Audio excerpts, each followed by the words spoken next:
For those of us who need computers that can do a little bit more than basic web surfing and document editing, we always want to go for the best available. And typically that means finding the computer with the best processor, the fastest processor, and the most cores. And so AMD, one of the top processor manufacturers here in the United States, has been marketing their Bulldozer line of processors as having 8 cores, which is very attractive to people who need a very powerful computer. Unfortunately for AMD, they actually got hit with a class action lawsuit not that long ago because those 8-core processors actually only had 4 cores. They've now agreed to a $12+ million settlement, and I have Scott Hardy with me now to explain what's happening. So Scott, before we talk about who is eligible for this settlement, take us back and kind of run through what happened with this case. Sure. So AMD hopped on the bandwagon as Intel does. And just like you said, when you're buying a new computer processor you're buying a new computer, you're like, man, I'm going to be building my own computer. I want to get the most possible. Originally it was quad core, 4 cores. And then you went, oh, this is the 6-core processor. This is great. And then AMD came out with their Bulldozer processor.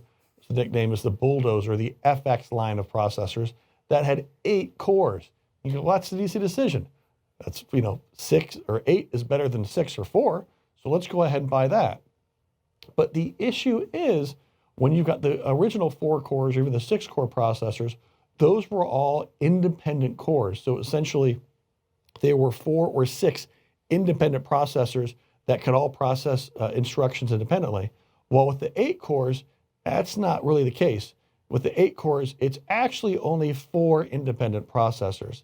So you can process 4 different lines of instruction at the same time instead of 8, which was marketed and promised according to the class action.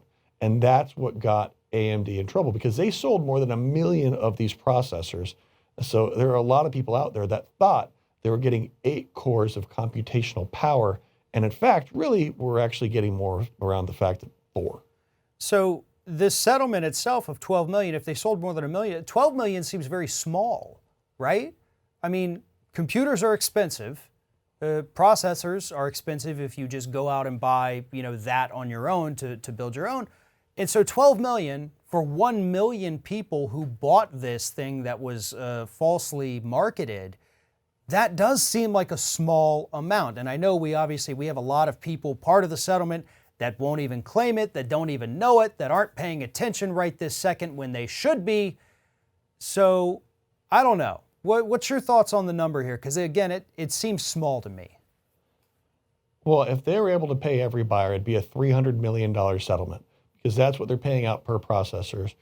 They're expecting to pay out around $300 per claimant. But this only covers people who are in California or bought their processor through AMD. So it's interesting. They are expecting a disastrously low claim rate to have that $12 million cap on it. And by telling people that they expect $300, because if they get a very low claim rate and they get a less than a 1% claim rate, then you could see a very high settlement because the payments all depend for this particular settlement on how many claims are submitted.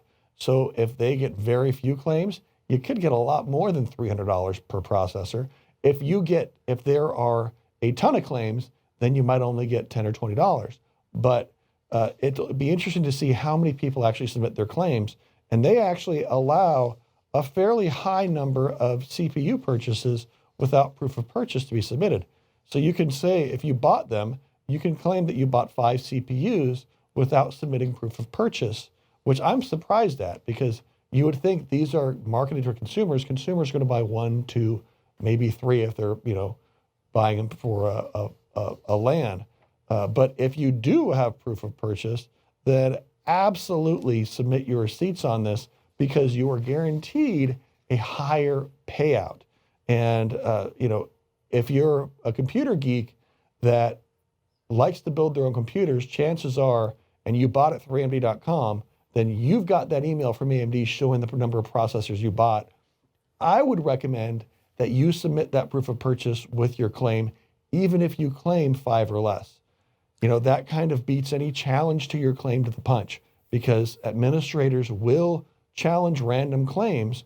And if you don't have that proof, then you're out. So if you bought these processors, submit that proof of claim along with your, submit that proof of purchase along with your claim to maximize how much money you'll be able to get back from the settlement, because it could be a lot of cash. And again, as you mentioned, this is for people who bought it in California or purchased directly from the AMD website. There is a link in the description of this video over to Top Class Actions, and in that link, you will be able to find the model numbers, everything you need to know to identify whether or not your processor was part of this settlement. So I always encourage everyone, follow that link, look at these model numbers, match them up against yours if you have an AMD processor, and see if you qualify. And if you do, obviously take the time, fill out the forms, make this happen. And again, if you can find your receipt, your proof of purchase, anything like that, emails, a Best Buy account, whatever it is, go through and find that proof of purchase, because it could save you a lot of hassle and get you more money in your pocket. Scott Hardy, Top Class Actions, thank you very much for telling us about this today. You're welcome. Thanks for your time, Farron.